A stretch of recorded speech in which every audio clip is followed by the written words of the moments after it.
like existentialism and epistemology.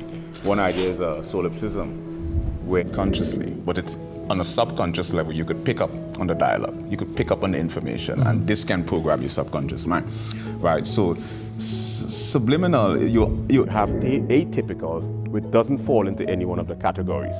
And then we go into areas like comorbid mental disorders, where there's multiple. And the bark as the verb, or the verb might be treated as a secondary meaning. So you have this the dominant and the subordinate meaning. Regardless of if I have the hear or not.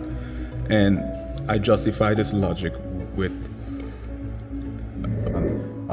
telekinesis, which is synonymous, which is the ability to move objects. Immediate depiction of psychokinesis and telekinesis.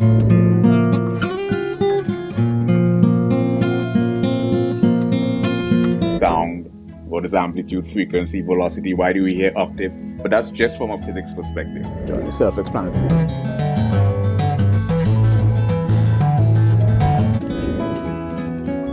Like precognition, premonition, clairvoyance, retrocognition, lucid dream,